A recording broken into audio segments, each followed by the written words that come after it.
Kalau engkau ingin memenangkan orang, jadilah jubah Yesus. Orang lain mungkin gak bisa langsung menyentuh Yesus karena mereka gak kenal Yesus. Tapi engkau kenal Yesus. Orang lain gak bisa nyentuh Yesus, tapi engkau bisa nyentuh Yesus. Biar karena engkau menyentuh Yesus, karena jubahnya menyentuh Yesus, orang yang menyentuh jubah menjadi sembuh, saudara, mengalami kesembuhan.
Bro Arif, sudah waktu ibadah online lagi nih.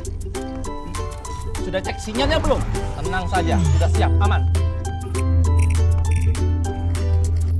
Wah, ada apa lagi nih? Kuotanya habis, Bro Arif. Aku beli dulu di planet sebelah ya.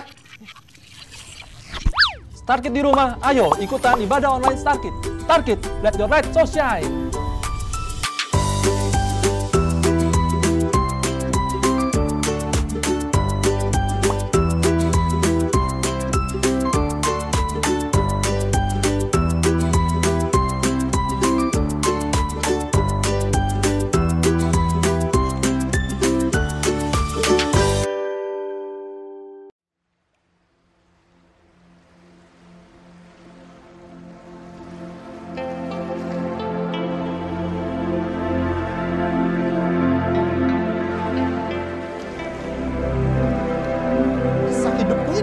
Kisah kemuliaannya Tuhan, kisah keindahannya Tuhan melalui hidupku, cerita hidupku, harusnya ujung-ujungnya yang dilihat itu bukan aku, tapi itu Tuhan. Selamat hari Minggu Jemaat NDC Jakarta yang Tuhan kasihi. Hari ini kita sudah berada di minggu terakhir di bulan November. Dan selama 1 bulan ini, kita sudah belajar bagaimana strategi memenangkan jiwa dengan berbagai latar belakang masalah dan keadaan. Dan hari ini akan ditutup dengan tema memenangkan yang menderita, yang akan disampaikan oleh Pendeta Tommy Simanjuntak. Saudara, kami mengingatkan minggu depan kita akan mengadakan perjamuan kudus. Mohon siapkan roti dan anggur perjamuan di rumah masing-masing. Selamat mengikuti ibadah, Tuhan Yesus memberkati. Shalom saudara-saudara, mari sama-sama kita meninggikan Tuhan. Haleluya!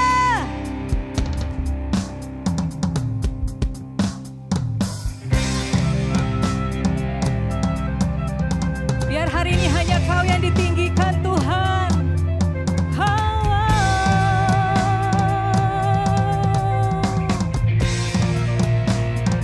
Mari sama-sama katakan, kami yang telah ditebus dengan darah yang kudus, mengangkat pujian bagimu. Kami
mengucap syukur atas anugerah-Mu Tuhan.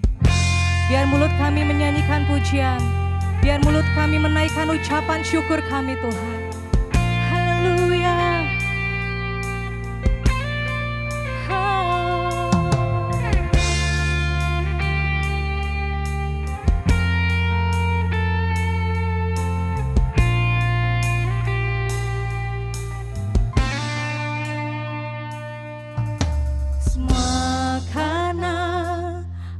Anugerah-Mu hari ini ada,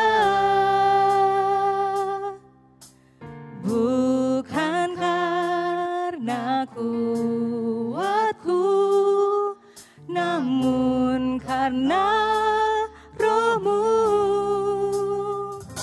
Ku bawa hatiku, penyembahanku, ku semakin berkurang, Yesus semakin bertambah. Mengikut Yesus, itulah kesukaan hatiku.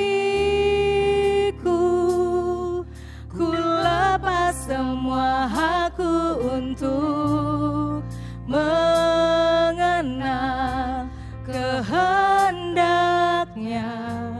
di hidupku.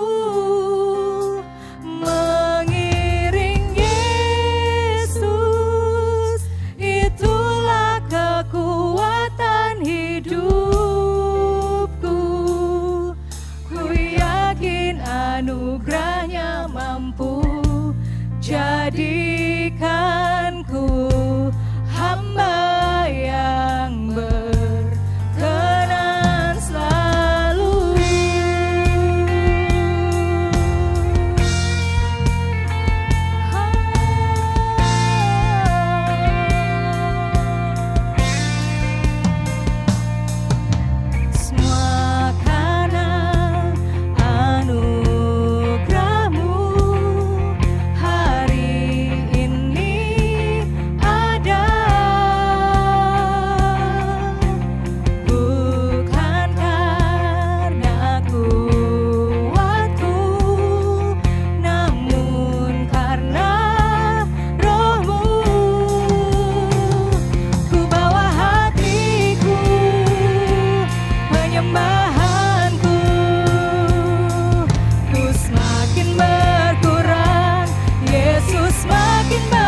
Shalom MDC Jakarta, jumpa lagi dengan saya Tommy Simanjuntak di dalam ibadah online minggu kita kali ini. Sebelum kita mendengar kebenaran firman Tuhan, mari kita berdoa terlebih dahulu. Bapa yang baik, terima kasih untuk anugerah-Mu dalam kehidupan kami sehingga kami bisa beribadah kembali Tuhan, walaupun masih secara online Tuhan di hari ini. Hari ini Bapa, kami mohon hikmat dan pewahyuan, marifat dari Allah, sehingga kami bisa dicerahkan, sehingga kami bisa memahami firman dengan jelas, dengan komprehensif, dengan menyeluruh, dan bahkan kami diberi kekuatan. Firman itu memberi kami kekuatan Tuhan untuk berharap, untuk melakukan perkara-perkara yang ajaib, memenangkan jiwa-jiwa bagi kemuliaan nama Tuhan. Hari ini juga sepanjang berita firman disampaikan, kiranya yang sakit disembuhkan, yang terluka dipulihkan, dan yang mengalami berbagai masalah akan menemukan jalan keluar Tuhan. Dan kami siap menjadi alatnya Tuhan untuk memenangkan orang lain juga yang membutuhkan pertolongan. Terima kasih dalam nama Tuhan Yesus Kristus, kami siap mendengarkan firman Tuhan. Haleluya. Amin. Saudara, hari ini kita masuk di minggu kelima atau minggu terakhir dari bulan November. Hari ini sekaligus adalah pembahasan terakhir dari tema kita bulan November 2020, yaitu winning strategy, yaitu strategi memenangkan. Kenapa kita mengambil tema winning strategy atau strategi memenangkan ini di bulan November? Karena ini adalah puncak dari proses level up yang menjadi tema kita tahun ini. Bahwa kita harus mengawalinya dengan iman, lalu terus menambahkan kepada iman kita kebajikan, pengetahuan, penguasaan diri, ketekunan, kesalehan, kasih akan saudara-saudara, dan kita sampai pada puncaknya, kasih akan semua orang. Tuhan mengasihi semua orang, karena itu Dia ingin supaya tidak ada satupun binasa. Karena itu saya sangat percaya bahwa satu hal, skill yang Tuhan ingin berikan kepada umatnya, atau Tuhan ingin dimiliki oleh umatnya, yaitu skill untuk memenangkan jiwa. Dan Yesus di dalam kitab Injil menuliskan kisah-kisah bagaimana Yesus memenangkan jiwa. Di minggu pertama kita telah belajar tentang judulnya Winning the Rejected, memenangkan yang tertolak. Kita belajar strategi Yesus memenangkan Zakheus yang tertolak.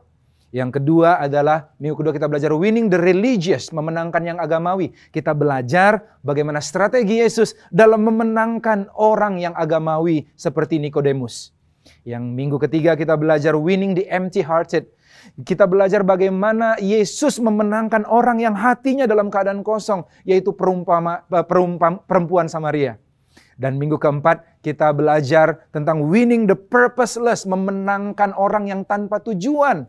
Kita belajar bagaimana strategi Yesus memenangkan Petrus yang saat itu nggak punya tujuan, hanya untuk kehidupan sehari-hari nangkap ikan, dan Yesus beri tujuan yang baru, yaitu menjala manusia. Dan hari ini kita akan belajar bagian kelima, yaitu winning the hurting, memenangkan orang yang sedang mengalami penderitaan atau yang menderita. Kita akan belajar strategi Yesus bagaimana memenangkan orang yang dalam penderitaan, belajar dari perempuan yang sakit pendarahan 12 tahun.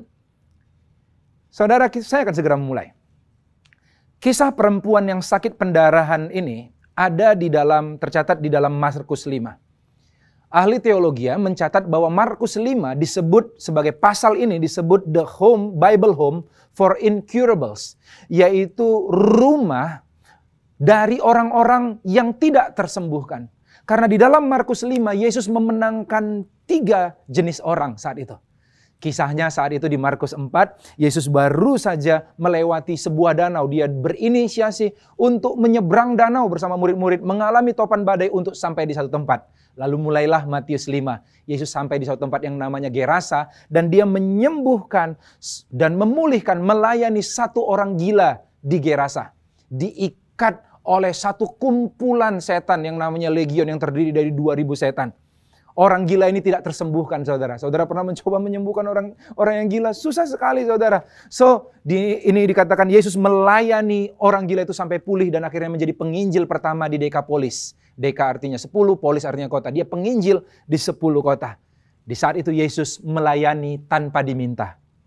Lalu setelah Dia selesai memulihkan orang itu, dia balik lagi. Jadi Yesus ternyata sengaja melewati badai, taruhan nyawa, ngambil resiko untuk memenangkan satu orang saja di tanah Gerasa, lalu balik lagi, dan begitu dia nyampe daratan, saudara, dia disambut orang, dan salah satu menyambut adalah kepala rumah ibadat namanya Yairus, dan berkata, anakku di rumah sakit keras, sudah hampir mati. Yesus berjalan mengikuti Yairus untuk menyembuhkannya. So dia diminta Yairus untuk menyembuhkan anaknya. Yang kedua, Yesus melayani karena diminta. Kalau tadi di orang Gerasa Yesus melayani tanpa diminta. Kalau kali ini dia melayani karena diminta. Tetapi di tengah perjalanan menuju rumah Yairus, ada satu peristiwa, ada seorang perempuan yang mengalami pendarahan 12 tahun. Kemungkinan pendarahan yang dimaksud adalah kanker karena pendarahan ini terus-menerus keluar dari perempuan ini. Di tengah perjalanan perempuan itu menjamah Yesus dari belakang dan akhirnya disembuhkan, dan Yesus mengambil waktu berhenti sejenak untuk bertemu ngobrol dengan perempuan itu dan melayani perempuan itu. Yesus melayani tanpa sengaja. Perhatikan dalam Markus 5 ini kita lihat Yesus melayani tidak diminta. Yesus melayani juga karena diminta. Yesus juga melayani karena tidak sengaja. So, pertama, di sini kita belajar bahwa hati Yesus selalu tertuju pada orang-orang yang menderita. Apapun kondisinya, apapun resikonya, dan apapun tantangannya, Yesus selalu bersedia melayani mereka yang di dalam penderitaan. Yang kedua yang mau kita bahas di sini adalah di dalam Markus 5 ini, ketiga orang itu, mereka tidak diketahui namanya. Ada banyak orang-orang yang dilayani Yesus seperti Bartimeus, Nikodemus, Maria, dan lain sebagainya. Dikenal namanya, ditulis di Alkitab. Tapi 3 orang ini dalam Markus 5 tidak dikenal sama sekali. Mereka tidak dikenal namanya, tapi dikenal dari masalahnya. Pria yang kemasukan roh jahat, wanita yang pendarahan 12 tahun, anak yang sakit keras dan meninggal. So mereka dikenal dari masalahnya. Kenapa Yesus melakukannya? Padahal orang ini nggak begitu, berarti bukan orang penting. Kalau sampai nggak dicatat namanya di Alkitab, kemungkinan nggak begitu penting, orang yang nggak begitu terkenal. Tapi Yesus tetap tolong. Yang kedua kita tahu adalah karena manusia berharga di mata Tuhan. Saudara, firman Tuhan katakan waktu Yesus mati di atas kayu salib, dia mengatakan tetelestai, sudah selesai. Kalau dalam bahasa sananya artinya lunas. Artinya Yesus telah membayar lunas seluruh harga untuk membeli hidup kita. Kita berharga. Saudara nggak perlu pertanyakan lagi nilai dirimu atau harga dirimu. Seberapa berhargaku di hadapan Tuhan. Pertanyaan mengenai harga, tawar-menawar harga, hanya ada terjadi kalau barang belum dibeli. Tapi ini Yesus berkatakan lunas, sudah selesai. Kita telah dibeli dan harganya sudah lunas, dibayar dengan harga tertinggi. Nggak ada lagi masalah harga. Nggak ada lagi tawar-menawar harga. Engkau adalah pribadi yang sangat-sangat berharga di hadapan Tuhan. Dia adalah imam besar kita yang turut merasakan penderitaan kita. Ibrani 4 ayat 15-16 berkata gini, sebab imam besar yang kita punya bukanlah imam besar yang gak dapat turut merasakan kelemahan-kelemahan kita. Sebaliknya sama dengan kita, ia telah dicobai, hanya tidak berbuat dosa. Dicobai di sini artinya juga diuji, ngalamin penderitaan, hanya tidak berbuat dosa. Ayat 16, sebab itu marilah kita dengan penuh keberanian menghampiri tahta kasih karunia, supaya kita menerima rahmat dan menemukan kasih karunia untuk mendapat pertolongan kita pada waktunya, saudara. So ini dia. Dan saya akan mau kembali memfokuskan, kita akan fokuskan kepada perempuan yang sakit pendarahan ini. Yesus adalah imam besar yang turut bisa merasakan penderitaan kita. Dia rindu memulihkan penderitaan kita. Mari kita sama-sama belajar dari proses kesembuhan wanita yang sakit pendarahan 12 tahun ini. Markus pasal yang kelima ayat 25. Adalah di situ seorang perempuan yang sudah 12 tahun lamanya menderita pendarahan. Ia telah berulang-ulang diobati oleh berbagai tabib, sehingga telah dihabiskannya semua yang ada padanya. Namun sama sekali tidak ada faedahnya, malah sebaliknya keadaan semakin memburuk. So saat itu Yesus sedang menuju rumah Yairus, ingin menyelamatkan anak Yairus yang hampir mati. Tapi di tengah jalan ada seorang perempuan yang pendarahan 12 tahun menjamah Yesus saat itu. Perempuan ini keadaannya sudah sakit 12 tahun. 12 tahun mengalami masalah yang sama. Badannya dalam keadaan lemas. dan yang lain sebagainya saudara. Dia mengalami penderitaan banyak sekali. Sebentar saya akan cerita apa penderitaan yang akan dialami perempuan ini. Dia telah kehilangan semuanya dalam rangka mengobati dirinya. Dia kehilangan 3 hak saya sebutnya. Dia kehilangan harta, dia kehilangan hubungan. Karena seorang sakit pendarahan, kalau dia udah punya suami saat itu dia pasti diceraikan. Karena dia disebut najis bagi kebudayaan orang Israel saat itu. Kalau dia belum menikah pasti dia dikucilkan oleh keluarga. Saudara, yang ketiga, saudara, dia kehilangan harga diri. Harta, hubungan, harga diri, 3 hak ini hilang. Tapi mari kita lihat penderitaan perempuan itu. Kalau saudara nanti baca di Imamat pasal 15 ayat 19 sampai 30. Nanti baca sendiri saudara. Di situ adalah hukum kenajisan namanya. Agak panjang saudara. Tetapi hukum kenajisan ini memberikan hukum tentang orang yang dalam sakit pendarahan. Orang yang sakit pendarahan itu najis sampai matahari terbenam. Kalau pendarahannya berulang-ulang tiap hari, dia najis terus selama masa-masa pendarahannya. Apa yang dia sentuh jadi najis. Orang yang berhubungan dengan dia, yang menyentuh dia, jadi najis. Saudara, kalau najis tidak boleh masuk ke bait Allah, nggak boleh berdoa, nggak boleh berhubungan dengan Tuhan. Saudara, lalu kalau najis, dia harus pergi dan tidak boleh ada di keramaian karena akan menajiskan orang lain. Jadi orang-orang seperti ini biasanya kehilangan pekerjaan, kehilangan keluarga. Dia tinggal di pintu gerbang Israel dan hanya bisa meminta-minta dari jauh supaya orang memberikan belas kasihan kepada mereka. Sangat sedih. Saya sebut penderitaannya. Lengkaplah, makanya saya ambil perempuan yang mengalami pendarahan ini adalah contoh dari orang yang menderita.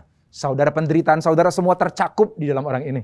Dia menderita secara fisikal, dia fisiknya lemah banget karena pendarahan terus-menerus. Saya kebayang mimisan 12 tahun aja pasti capek banget, pasti lemes banget. Apalagi pendarahan dari auratnya 12 tahun saudara, itu pasti akan lemes banget.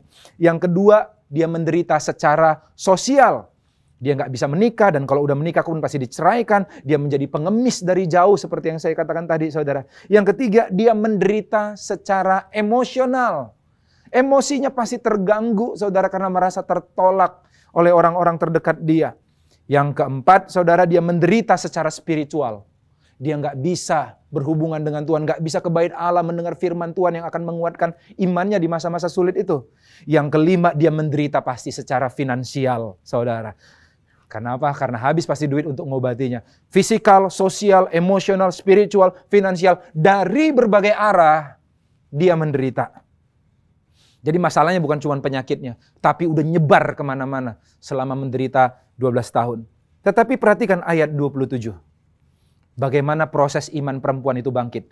Dia sudah mendengar berita-berita tentang Yesus. Maka di tengah-tengah orang banyak itu ia mendekati Yesus dari belakang dan menjamah jubahnya. Perhatikan, ini iman yang luar biasa. Sebab katanya dengan penuh iman, asalku jamah saja jubahnya aku akan sembuh.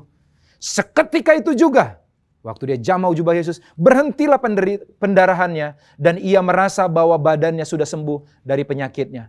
Saudara, penderitaan kita memang tampak begitu menekan kita.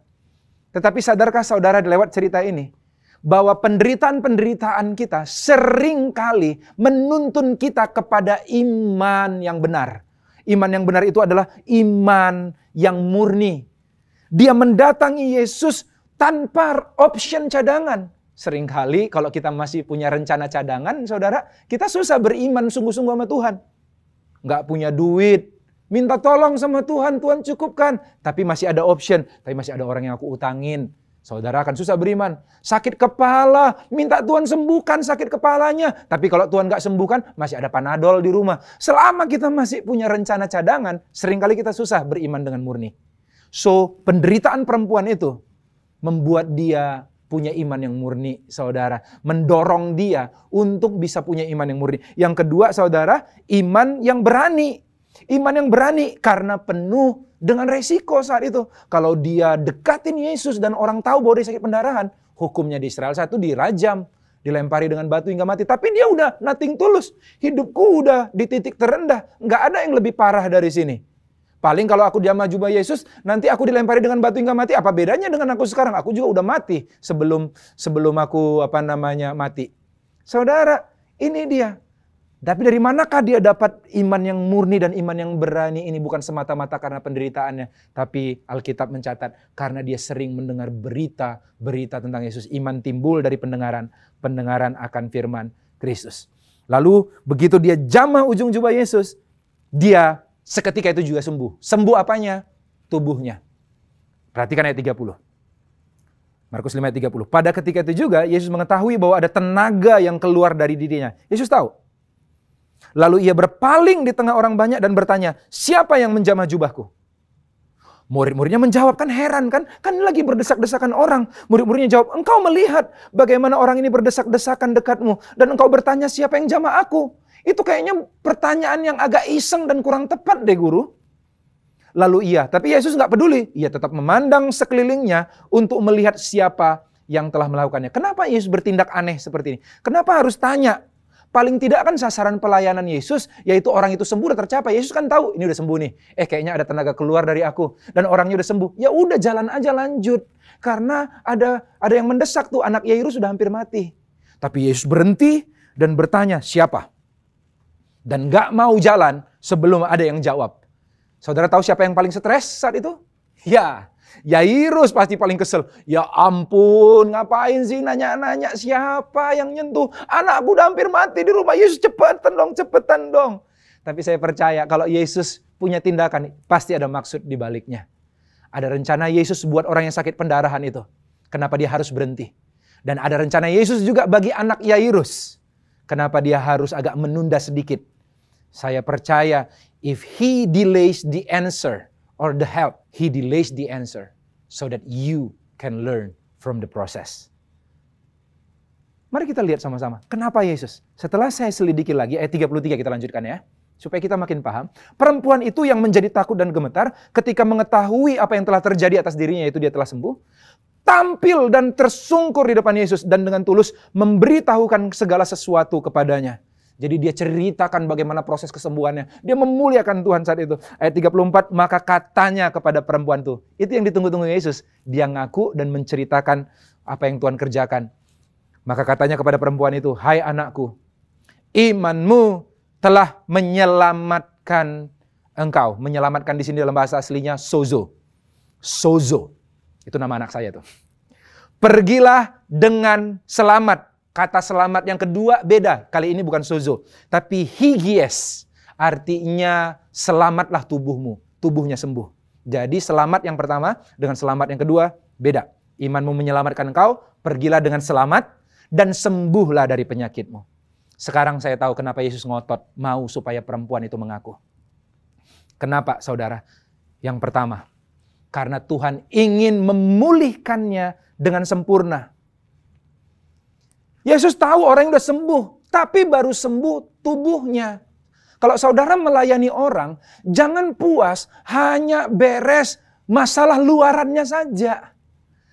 Ingat, perempuan ini mengalami banyak banget penderitaan, bukan hanya masalah kesembuhan fisik. Jadi Yesus harus berhenti, karena Yesus nggak mau berhenti sampai tubuhnya doang sembuh. Yesus ingin total, sempurna sembuhnya, karena karya Tuhan harus selalu masterpiece, harus selalu sempurna. Saudara, dia ingin pulihkan, dia ingin sozo perempuan ini. Sozo itu artinya make whole, membuat penuh, membuat jadi utuh, sempurna kembali. Saudara, apa yang dilakukan Yesus? Katanya, perhatikan ayat 34 tadi. Maka katanya kepada perempuan itu, hai anakku. Sepanjang Alkitab, cuman kali ini Yesus memanggil perempuan dengan sebutan sangat mesra. Anakku, my daughter. Yang lain Yesus berkata, hai perempuan. Hai saudaraku, hai saudariku, dan yang lain sebagainya saudara. Tetapi baru kali ini Yesus menyebut anakku. Kenapa Yesus menyebut anakku? Yesus menunggu perempuan ini mengaku. Supaya Yesus bisa menunjukkan penerimaan. Karena masalahnya bukan fisiknya doang, tapi jiwanya tertolak. Keluarganya nolak dia, mungkin suaminya nolak dia. Orang-orang sekitarnya nolak dia karena dia najis akibat pendarahan. Yesus bilang, no, you are my daughter. Engkau anakku. Pulihlah jiwanya. Lalu dia katakan seperti ini, imanmu telah menyelamatkan engkau, sozo engkau. Yaitu engkau telah dipulihkan seutuhnya. Inti dari kehidupanmu telah dipulihkan, yaitu rohmu. Karena selama ini dia tertolak, gak bisa doa, gak bisa masuk bait Allah, gak bisa dengar firman. Tapi Tuhan katakan, aku pulihkan rohmu. Jiwanya dipulihkan, rohnya dipulihkan. Sozolah engkau. Katanya, bukan cuma tubuhmu. Lalu yang terakhir, sebenarnya yang paling terakhir adalah kesembuhan tubuh. Pergilah dengan selamat, higies, well in body artinya, dan sembuhlah dari penyakitmu. Lalu Yesus mengkonfirmasi kesembuhan tubuhnya. Tubuh, jiwa, rohnya pulih. Wow, saudara. Saudara tahu nggak? Yesus kalau kerja menyelamatkan, sempurna. Makanya Alkitab katakan Yesus sanggup menyelamatkan dengan sempurna semua orang yang datang kepadanya. Kalau kita datang sama Tuhan, Yesus bukan cuma pengen jamin kafling kita di sorga doang. Tapi dia pengen pulihkan seluruh hidup kita. Jiwa kita yang berantakan akibat proses kehidupan yang ada. Tubuh kita yang mungkin akibat perlakuan dan gaya hidup yang salah. Tuhan ingin pulihkan oleh bilur-bilurnya, kita disembuhkan. Kata sozo, kenapa saya suka banget? Tuhan menyelamatkan sozo, sempurna, saudara. Keselamatan sempurna. Itu, makanya saya pakai itu jadi nama anak ketiga saya, saudara. Arti sozo adalah to save, deliver, or protect, heal, preserve, save, do well, make whole. Membuat penuh, utuh kembali kepada rancangan Allah semula, saudara. Waktu kita diselamatkan, kita mendapatkan akses untuk semua itu. Keselamatan yang sempurna, saudara. Bayang nggak saudara-saudara merasa sudah diselamatkan Tuhan, sudah terima keselamatan. Tapi ternyata nggak pernah menikmati hal yang lain selain keyakinan bahwa kalau mati kita masuk surga, saudara. Suatu kali, saudara, saya ngobrol-ngobrol, saya dari dulu udah pengen banget kalau ada kesempatan pengen naik kapal pesiar, katanya keren banget. Suatu kali lagi latihan penyembahan, saudara, di situ kami nongkrong dengan Jansen, suaminya Duma. Halo Jansen. Jansen kerja di kapal pesiar, cruise di Disney, saudara, Disney Cruise. Lalu pertanyaan saya langsung cari most frequently asked question kalau orang yang mau naik Disney Cruise. Cruise itu kapal pesiar mewah, saudara, yang punya Disney. Tahu nggak apa yang saya temukan? Pertanyaan pertama persis sama seperti pertanyaan saya. What's free on Disney Cruise? Apa saja yang gratis atau fasilitas Disney Cruise itu apa aja? Dan ternyata your cruise, pelayaran ini menjamin semua, include semua. Ruangan, kapal, makan pagi, siang, malam, snack, bioskop, fasilitas, bahkan popcorn dan di saat kita nonton pertunjukan Disney dan Coca-Cola dan yang lain sebagainya, semuanya ada. Yang nggak gratis cuman satu, itu pun yang nggak bagus, yaitu minum-minuman di bar, whisky dan yang lain. Jansen pasti bisa konfirmasi ini karena dia kerja di sana, saudara. So, saudara, bayangkan kalau saudara seperti itu, saudara dapat hadiah tiket nih. Anggap aja Pak Jansen yang ngasih bonus tiket nih, tiket Disney Cruise. Lalu saudara masuk ke dalamnya. Begitu masuk ke dalamnya, saudara menikmati semua pemandangannya, pertunjukannya. Sampai akhirnya setelah menikmati semuanya, tibalah perut keroncongan mau makan. Ngelihat orang makan di restoran yang mewahnya. Dan kita lihat, tapi aku nggak punya duit buat makan. Nahan lapar. Ini aja udah dapat kapal pesiar, udah syukur. Kita bilang gitu, saudara. Lalu habis itu makan pagi besoknya kita, aku pengen sarapan, udah lapar. Tapi ternyata aku nggak punya makan, nggak punya duit buat beli makanan. Orang makan kita cuma bisa ngeliatin mereka nikmati, kita nggak dapat. Nonton film Disney, orang makan popcorn sama Coke enak banget, kita nggak bisa, nggak punya duit beli popcorn. Akhirnya setelah 3 hari kapal yang tadinya kita nikmati sambil menantikan kapal itu sampai selesai bermuara di ujung, saudara, kita meringkuk kelaparan, saudara, di kamar, di ruangan. Lalu kapten kapal akan datang, kenapa kamu bisa kelaparan di tengah-tengah sukacita kapal ini? Dan kita katakan, gak ada duit beli makan, Pak. Pasti diketawain sama kapten kapalnya. Tahukah kamu bahwa tiket yang kamu miliki adalah sozo? Adalah sempurna untuk kamu bisa nikmati makan pagi, siang, malam, untuk menikmati semua fasilitas, bahkan popcorn dan snack semua di kapal ini, supaya kamu bisa menikmatinya. Oh, baru tahu ya Pak ya. Saudara, Tuhan ingin pulihkan jiwamu. Dan itu ada. Waktu Yesus mati di atas kayu salib, dia bukan beri akses masuk sorga doang. Tetapi walaupun itu paling berharga sebenarnya. Tetapi dia ingin beri akses untuk pemulihan jiwamu. Dia beri akses juga untuk kesembuhan tubuhmu oleh bilur-bilurmu. Bilur Yesus, kita telah disembuhkan. Haleluya. Yang pertama, kenapa Tuhan berhenti?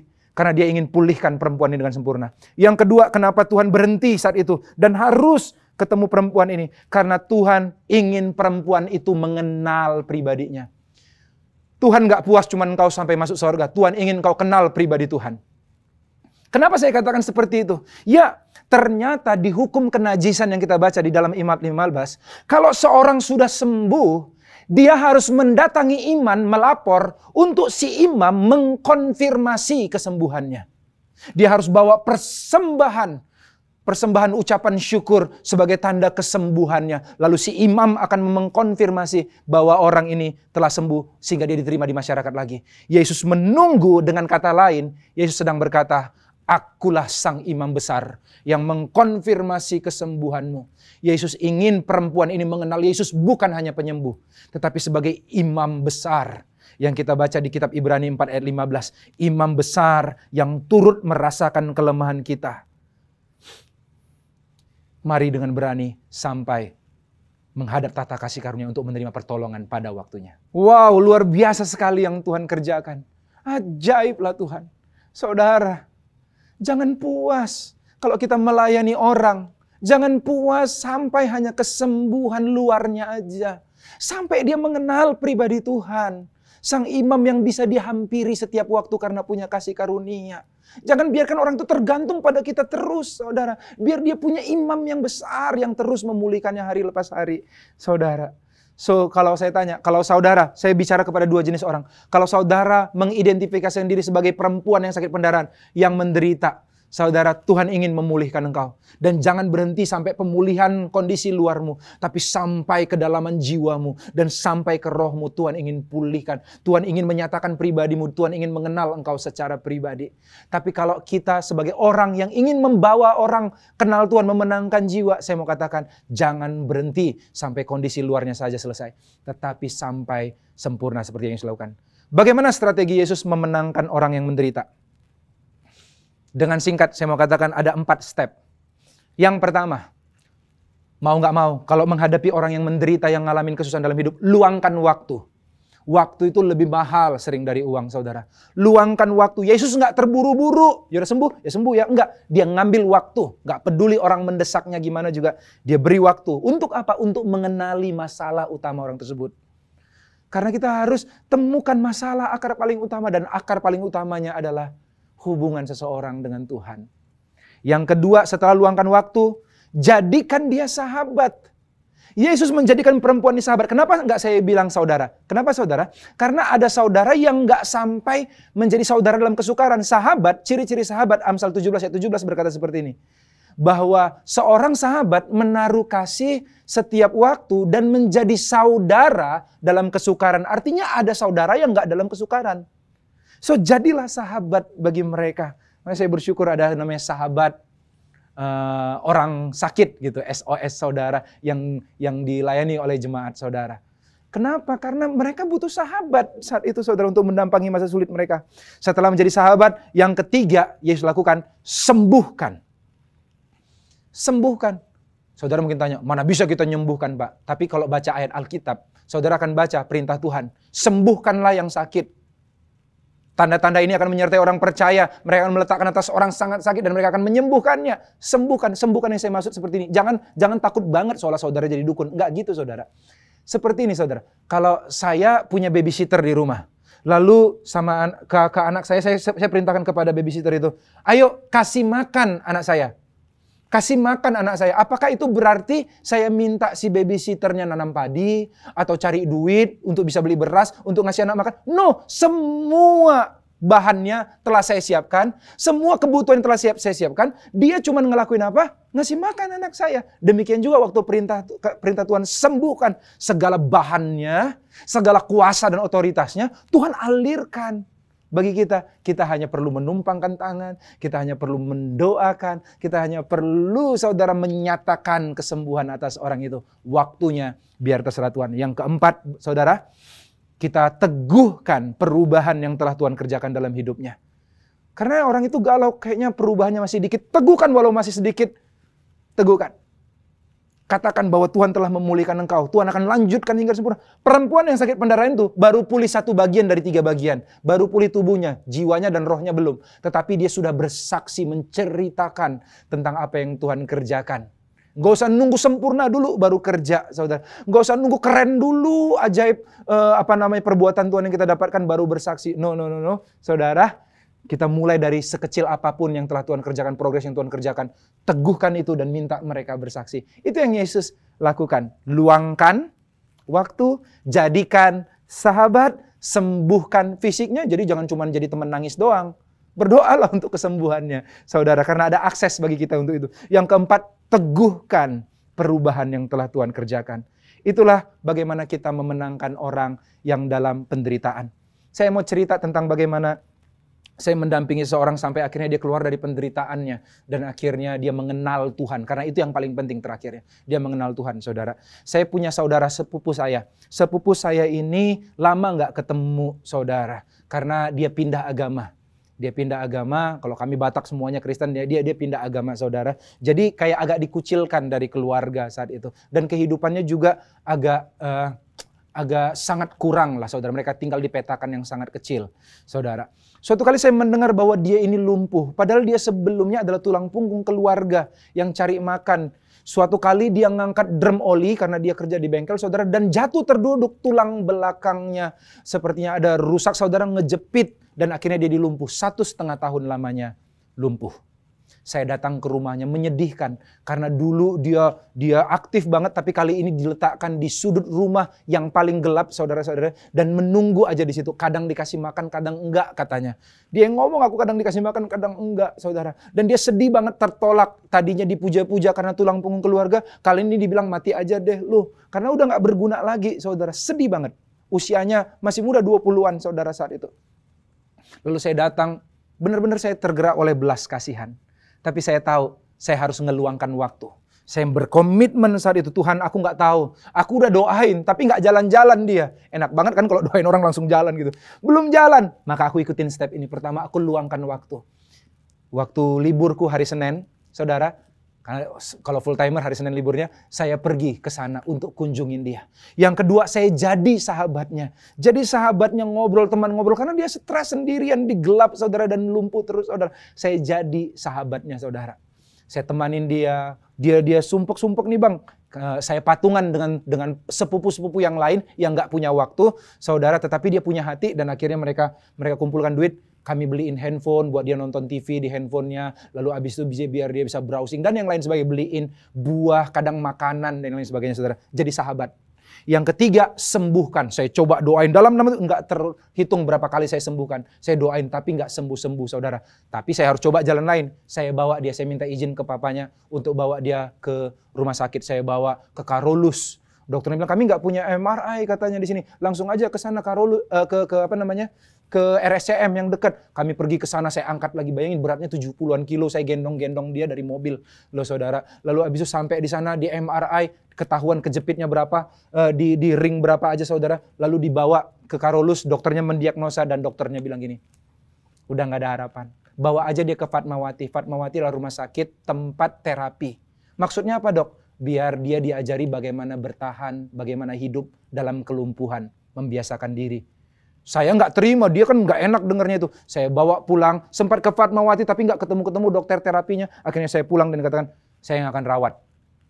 Saya bilang, percaya mujizat masih ada. Setiap Senin saya datang terus, saudara. Luangkan waktu jadi sahabat dan coba doain terus. Suatu kali, saudara, saya ajak dia keluar. Di suatu hari saya ajak keluar makan siang.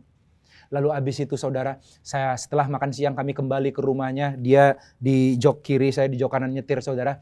Lalu tiba-tiba dia termenung, terdiam dan bilang gini, bang, masih mungkin gak aku sembuh bang? Saya bilang, bisa dong. Tuhan itu penyembuh. Jangan pernah kehilangan harapan, jangan pernah kehilangan iman. Tapi aku udah berdoa bang, tapi gak bisa juga bang, gak sembuh-sembuh sampai sekarang. Udah lama banget, kayaknya sia-sia nih.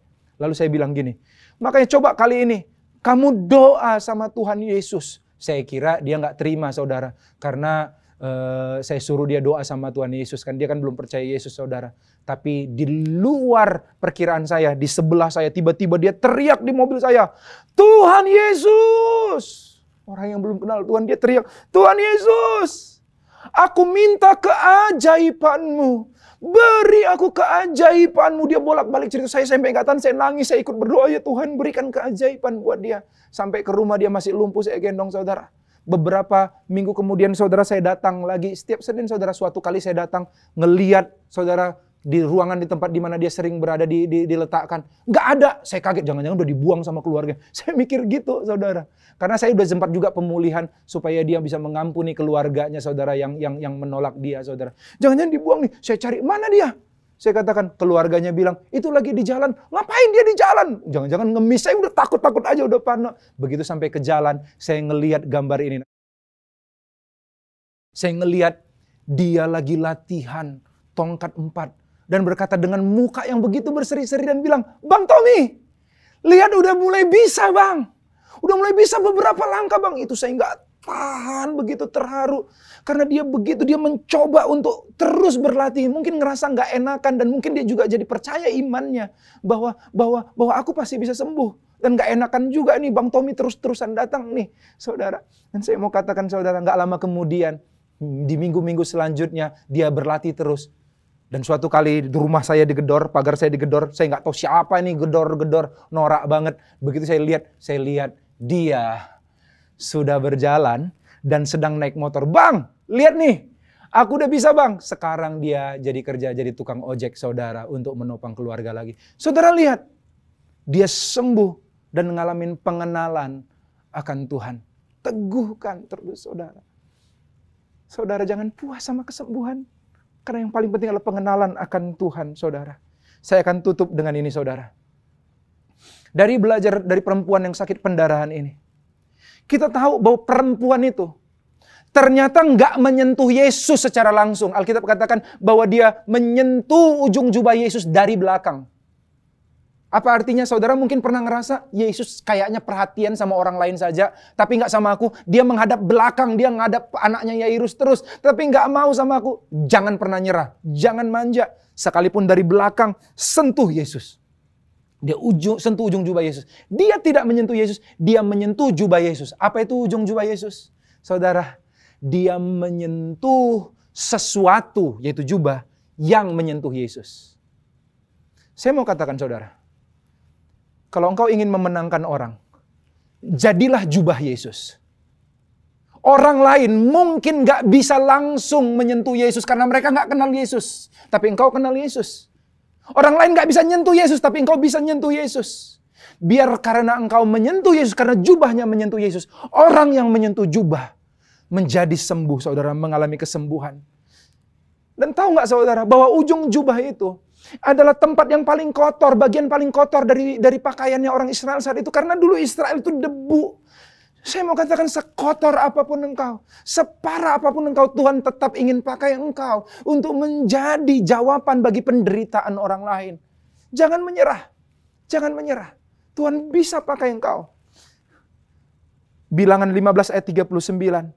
Maka jumbai atau ujung jubah itu akan mengingatkan kamu apabila kamu melihatnya kepada segala perintah atau kehendak atau segala ketetapan Tuhan. Saudara, jadilah jubah Yesus yang menyentuh Yesus sehingga setiap orang yang menyentuh kita ngalamin pemulihan. Sekotor apapun kita, Tuhan ingin pakai kita. Tuhan ingin pakai kita. Tuhan ingin pulihkan kita supaya kita bisa jadi pemulihan bagi orang lain. Dan seperti kitab Bilangan katakan, kitalah yang akan menjadi pengingat akan kasih, kuasa, dan karakter dan ketetapan kekudusan Tuhan bagi orang lain. Jadilah ujung jubah Yesus. Hari ini saya selesai menyampaikan firman. Tapi biar firman ini mengubahkan kita. Saya mau bicara sekali lagi kepada dua orang. Kalau engkau dalam kondisi menderita, jangan patah semangat. Yesus ingin pulihkan engkau sempurna dan bukan hanya ingin pulihkan engkau secara sempurna. Dia ingin engkau mengenal pribadinya lewat proses ini. Dan kalau engkau orang yang ingin memenangkan jiwa bagi Tuhan, jadilah ujung jubah Yesus. Lakukan yang seperti saya sampaikan tadi. Stepnya, luangkan waktu. Jadikan mereka sahabat. Sembuhkan mereka. Teguhkan perubahan sekecil apapun dalam hidup mereka. Dan lihatlah bagaimana orang-orang yang dalam penderitaan, justru penderitaan itu mendekatkan mereka kepada Tuhan, kepada Juru Selamat yang akan membawa sozo, pemulihan sempurna dalam hidup mereka. Mari kita berdoa. Tuhan Yesus, terima kasih untuk hari ini hamba selesai menyampaikan firman, tapi biar firman ini sampai ke kedalaman hati kami, menjamah hidup kami. Bagi saudara yang sakit dimanapun engkau berada, Letakkan tanganmu dimanapun kau sakit. Kesembuhan masih berlaku. Mujizat masih terjadi. Dalam nama Tuhan Yesus Kristus. Sembuhlah. Sembuh. Segala kanker sembuh. Sakit paru-paru, jantung sembuh.